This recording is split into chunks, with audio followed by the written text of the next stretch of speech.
कोल्ल जी और अल्ल जी नाम के दो भाई थे। उनमें एक बड़े भाई तो बड़े धर्मात्मा थे और जो छोटे भाई थे वो बड़े विषयी थे। उनका राजा के पुत्र के साथ मित्रता हुई तो राज परिवार में वो बैठते उठते खाते, उनका सारा खान पान बिल्कुल राजा के पुत्र को वाला, वो जो ऐसे मांस भक्षण करता, शराब पीता, वैसे सब पूरा। और एक था सात्विक वृत्ति से रहना और निरंतर भजन करना। पर वो जो छोटा भाई था वो बड़े भाई के प्रति श्रद्धा विशेष रखता था कि मैं तो नीच हूं, मेरे भैया बहुत अच्छे महात्मा हैं। और वो विरक्त होकर भ्रमण करते हुए एक दिन आए तो प्रणाम किया तो उसकी दशा देखी, उनका तुम मेरे भाई हो, चलो आज चलते हैं द्वारिकाधीश के दर्शन करने।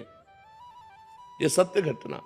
वो द्वारिकाधीश के दर्शन करने गए तो उन्होंने स्तोत्र सुनाया। बड़े भाई जो भजनानंदी थे, छोटे भाई से कहा तुम भी सुनाओ। तो सकुचा गए कि हम क्या सुनाए, हम तो विषयी जीव हैं। पर एक पद ब्रज लीला का याद था उनको कहीं से, तो उन्होंने ठाकुर जी को, द्वारिकाधीश को ब्रज लीला का पद सुनाया। जे ही पद सुनाया तो ठाकुर जी बोले वाह वाह वाह, आवाज आई। उनके भाई के हृदय में जलन हुई कि जीवन हो गया, पद सुनाते हो कभी वाह नहीं बोले, और हम जानते हैं कैसे आचरण का है और ये वाह बोल दिए। चलो, इतने में ठाकुर जी ने अपने निजी जो सेवक थे उनसे प्रसाद और माला दी और कहा पीछे छोटे भाई को दे जाके। वो गए तो उन्होंने कहा कि आपको प्रसाद दिया है। तो उन्होंने कहा भैया को दिया होगा, क्योंकि भजनानंदी त्यागी तपस्वी तो भाई हैं, हम तो पापी जीव हैं, विषयों में लगे हुए हैं। तो उनका नहीं, भगवान ने आपका नाम कह के दिया है। अब वो हाथ में, अब बड़े भाई के हृदय में और जलन हो गई कि देखो भगवान ने हमें प्रसाद नहीं दिया, रोज पद सुनाऊं तो भगवान कभी वाह नहीं बोले, और ये विषयी जीव इसके उसमें वाह बोले। अब जीऊंगा नहीं, जब भगवान ही हमारे नहीं हुए तो मैं जीऊंगा क्या। वो समुद्र में जाके कूद गए। जब समुद्र में कूद गए तो द्वारिकाधीश के दिव्य पार्षद उनको दिव्य द्वारिका ले गए, बड़े वाले को। अब कुछ तसल्ली हुई। जब द्वारिकाधीश के दर्शन किए, द्वारिकाधीश जी ने कहा लाओ प्रसाद पाओ। वहां 2 पत्तल डाले गए। तो उसने कहा 1 पत्तल किसका? बोले तुम्हारे भाई का। अब और जलन हो गई कि यहां भी उसकी पहुंच है। अब वो अंदर से भगवान से बोले कि प्रभु अब सहा नहीं जा रहा। वो पाप करता है, राजसिक भोगों को भोगता है, और मैं जीवन भर भजन करता रहा। तो भगवान ने कहा इस जन्म में तुम भजन शुरू कर रहे हो, तुम्हें पता है ये कितने जन्मों का मेरा भगत है। ये पीछे जन्म में वैरागी संत था, हृदय से मेरी भक्ति करता था। एक दिन जंगल में रुका हुआ था तो देखा राजा की सवारी रुकी। तो राजा का वैभव देखकर इसको लगा कि यार भोगों में सुख है, तो इसी लालसा ने इसे भगवत प्राप्ति नहीं होने दिया। अब आकर के ये राजपुत्र के साथ भोग भोग रहा है, लेकिन ये पुराना भजनानंदी हमारा है। तो समझ रहे, तब उनको समझ में आया।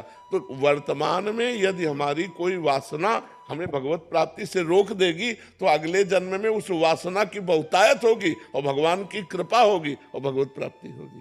वो छिन्न भिन्न नहीं हो जाएगा, नष्ट नहीं हो जाएगा, क्योंकि भगवान का नाम जैसे हमने एक बार बोला राधा, अब ये अविनाशी है, अब ये भगवान की बैंक में जमा हो गया। अब हमसे कोई पाप बनेगा तो हमें दंड मिलेगा, लेकिन वो राधा नाम जो जमा है वो हमारा कल्याण कर देगा। इसीलिए सबसे कहते हैं नाम जप करो, भगवान के मार्ग में चलो, इससे तुम्हारा कभी अमंगल होने वाला नहीं। मंगल भवन अमंगलहारी है। हाँ, भगवान मंगल भवन है। डॉक्टर विवेक तांगड़ी जी, लखनऊ से। राधे राधे महाराज जी। महाराज जी, अक्सर प्रभु की और समाज की सेवा में पारिवारिक एवं सामाजिक समस्याओं का सामना करना पड़ता है, वो भी अपने सबसे निकटतम प्रियजनों से। मन बहुत व्यथित होता है, मन करता है सब कुछ त्याग कर प्रभु का आश्रय ले लूं, परंतु ग्रस्त धर्म मुझे रोकता है। ऐसी मानसिक स्थिति में मैं क्या करूं? हाँ, अपने धर्म का पालन करना जरूरी है, क्योंकि हमने गृहस्थ धर्म स्वीकार नहीं किया, बचपन से विरक्त भाव में रहे। लेकिन आज हम गृहस्थ से ज्यादा समाज सेवा करना पड़ता है हमें। गृहस्थ में तो 5-7 लोग होंगे, हमारे पास 500 लोग हैं विरक्त, और अगर ऐसे जोड़ो तो 10,000 लोग हैं। आप लोग सब हमारे ही, तो आप लोगों से बात करना पड़ता है, आप लोगों को प्रश्न उत्तर देना पड़ता है। आप लोगों की समस्याओं को जब हम सुनते हैं और उसका उत्तर देते हैं तो उसका चिंतन भी होता है। जैसे एक ने प्रश्न किया था, आप गृहस्थ में तो गए नहीं लेकिन गृहस्थी की सारी बातें बता देते हो, तो हम कहा आप लोगों से सीखा है ये आप लोगों से सीखा है।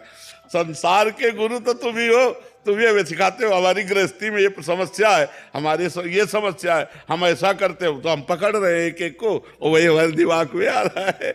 तो सोचो, हम अपने दिमाग को संसार के संबंध से हटाने के लिए बाबा जी बने थे।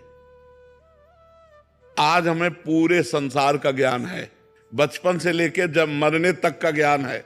शास्त्र का तो ज्ञान है, व्यवहार का तुम अपने घर का केवल जानते हो, हम हजारों घर की बात जानते हैं, क्योंकि हम हजारों से मिलते हैं। तो हमें लगता है गृहस्थी धर्म का त्याग ना करे, वहीं रह करके नाम भजन करे तो बहुत अच्छा, बहुत अच्छा है।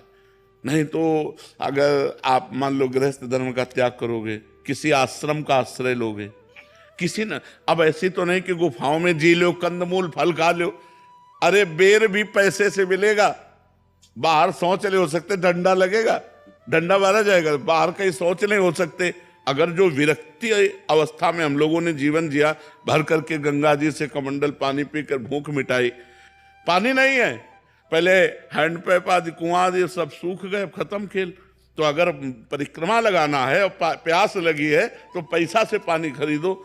तो इसलिए दूसरों का दान पुण्य लेने से अच्छा भैया अपनी कमाई का घर गृहस्थी में रहकर परिवार का पोषण करो, खूब नाम जप करो, भजन करो, यही सब भगवत प्राप्ति के लिए है। बाबा जी बनने की कोशिश मत करो, नहीं जो कुछ है वो भी गवा देते हैं।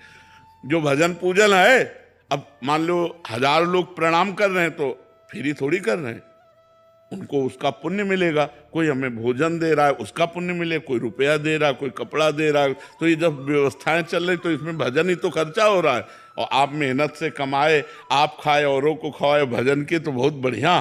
तो हमें लगता है गृहस्थ आश्रम में रहो। अब कलयुग का समय आ गया, कोई ऐसी गुफाएं नहीं, कोई कंदराएं नहीं, कोई ऐसी जगह नहीं कि घर त्याग कर वनवास किया जाए। कहाँ वनवास करोगे, रहना तो उसी में पड़ेगा। तो इससे बढ़िया है अपने घर में रहो, नाम जप करो, और खुद धर्म से कमा के परिवार का पोषण करो, और बन जाए तो एक दूसरे को भी 4 रोटी की व्यवस्था कर दो, ये बढ़िया बात है।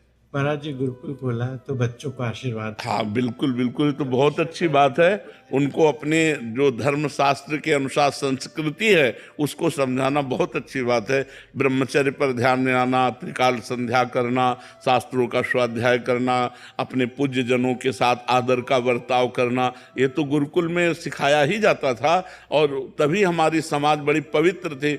अब आजकल की आधुनिक पढ़ाई में अध्यात्म को छोड़ दिया तो फिर वही व्यसन व्यभिचार इसमें उतर गए, क्योंकि कंट्रोल करने वाला तो अध्यात्म है। अध्यात्म को छोड़ दिया, आधुनिकता को स्वीकार किया, तो व्यसन बढ़ रहा है बच्चों में, व्यभिचार बढ़ रहा है बच्चों में। नहीं अच्छा, इतने लोग बैठे हो, हृदय से विचार करके देखो, आज हमारा समाज गलत रास्ते की तरफ जा रहा है कि नहीं? जो नवीन पीढ़ी है गलत रास्ते की तरफ जा रही कि नहीं जा रही? अगर माता पिता रोक नहीं रहे, शास्त्र पढ़ नहीं रहे, तो अगर धर्म गुरु या संत जन नहीं रोकेंगे तो रोकेगा कौन, हमें बताओ। नहीं तो सब बच्चे पहले संस्कृत पद्धति के अनुसार, वेद पद्धति के अनुसार रखे जाते थे, तो उनके संस्कार हो जाते, त्रिकाल संध्या करना, गायत्री जप करना, अनुनय विनय के साथ अपने गुरुदेव के चरणों में प्रीति करना, और ब्रह्मचर्य से रहना, ये सब उनके अंदर संस्कार लाते हैं। तो बहुत अच्छी बात है, आप गुरुकुल में अपने विद्यार्थियों को संयम की शिक्षा दीजिए, नियम की शिक्षा दीजिए, और भजन भी कराइए, थोड़ी देर नाम जप करवाइए, जिससे बुद्धि पवित्र रहेगी। मनीष जोशी जी, पुष्पा जोशी जी। राधे राधे। राधे राधे महाराज जी। महाराज जी, अथक प्रयासों के बाद यहाँ पूर्ण निष्ठा से भी भक्ति करने पर अधिक शांति और लक्ष्य की प्राप्ति ना हो तो महाराज जी इसका क्या कारण? नहीं, गलत है, अनुभव गलत है। अथक प्रयास और पूर्ण निष्ठा, बकाया क्या रह गया? अभी हम अथक प्रयास नहीं कर रहे हैं, अभी पूर्ण निष्ठा नहीं है, बात हमारी समझ लो। नहीं, पूर्ण निष्ठा और अथक प्रयास भगवान अधीन हो जाएंगे प्यारे, भगवान अधीन हो जाएंगे। हमारा अथक प्रयास हो, अथक प्रयास रहे, अथक प्रयास रहे। अभी हम विषयों में मनोरंजन करते हैं तो अथक प्रयास कहाँ? अभी शरीर सुख को भोग कर रहे हैं तो अथक प्रयास कहाँ? अथक प्रयास तो तब जब खान पान नहीं भावे है, नहीं कोमल वसन सुहावे है, सब विषय लगे ते खारा है, हरि आशिक का मग्न आ रहा है। नारायण हरि भजन में ये 5 न सुहात, विषय भोग, निद्रा, हंसी, जगत प्रीति, बहुबात, तब मानेंगे कि आपका अथक प्रयास रहा।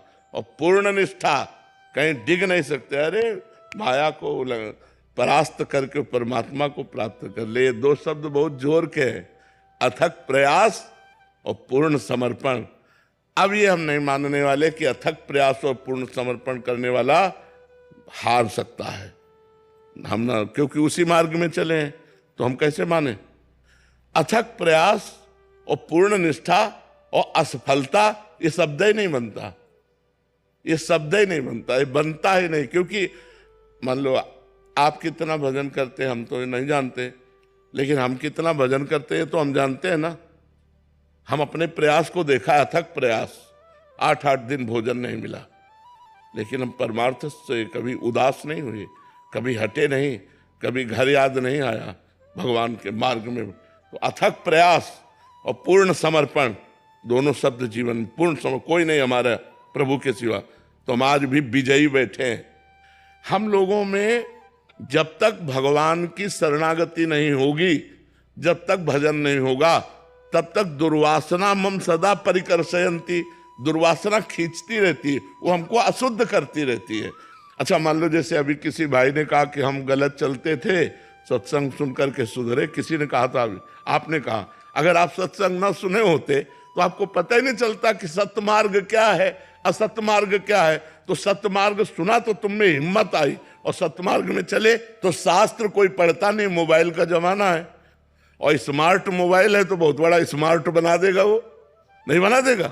छोटे छोटे बच्चे संसार की सब बातें जानते हैं, तो अब उनके अंदर जो बातें पहुंच रही हैं, गंदी क्रियाओं की तरफ जो आकर्षण हो रहा है, जो व्यसन की तरफ आकर्षण हो रहा है, वो उनको कौन बचाए। अगर आप लोग अपने बच्चों को नहीं सावधान करेंगे तो गिरते चले जाएंगे, और जब गिर जाएंगे क्योंकि उनके आचरण भ्रष्ट हो गए, तो अब उनमें विवेक नहीं रहा, विनय नहीं रही, गंभीरता नहीं रही, नम्रता नहीं रही, तो आपसे ऐसे बात करेंगे जैसे नहीं करना चाहिए। बुजुर्गों का अपमान करते हैं आज के बच्चे, सम्मान कहाँ दे रहे हैं, तो शुद्ध कहाँ बुद्धि रही, अशुद्ध हो रही है। इसलिए खूब नाम जप करो, व्यसन का त्याग करो, गंदे आचरणों का त्याग करो, तो भगवान की कृपा से मानव जन्म आनंदमय बना रहेगा। हमारी यही प्रार्थना रहेगी कि जीवन भी एक अभिनय है। मान लो हम एक अभिनय है, आपको पति का अभिनय, आपको पत्नी का अभिनय है, कहीं माता का अभिनय है, कहीं पुत्र का अभिनय है। ये सब अभिनय करते हुए पूरा जीवन हमें व्यतीत करना है, लेकिन जीवन किसके लिए व्यतीत करना है, ये प्रश्न का समाधान चाहिए। हम धन कमाते हैं, हम सब कुछ करते हैं भोगों के लिए, सुविधा के लिए। सुविधा किसके लिए? जीवन के लिए। लेकिन जीवन किसके लिए? प्रश्न यहाँ खड़ा हो जाता है। अगर जीवन जीवनेश परमात्मा के लिए है तो हमारा जीवन धन्य हो गया, नहीं तो ना आपका अभिनय रहेगा, ना आपका धन रहेगा, ना आपका शरीर रहेगा। एक समय वो आने वाला है जो हमारा नाम चिन्ह भी मिटा देगा। तो हमारे मनुष्य जीवन की इस दिव्यता का लाभ क्या हुआ? जो देव दुर्लभ नर देही कही गई, उसका लाभ क्या हुआ? उसका लाभ हुआ परमात्मा का सुमिरन, परमात्मा का चिंतन। जितनी यश कीर्ति है, ये बड़े बड़े चक्रवर्ती सम्राट हो गए, कौन जानता है उनको? धीरे धीरे धीरे धीरे काल के गर्त में वो सब चला जाता है। इसलिए इस खुशी को हम खुशी ना माने, हम खुशी, वो आखिरी खुशी प्राप्त करें जिसमें दुख का लेश नहीं है। वो भगवान का सुमिरन और भगवान की प्राप्ति है।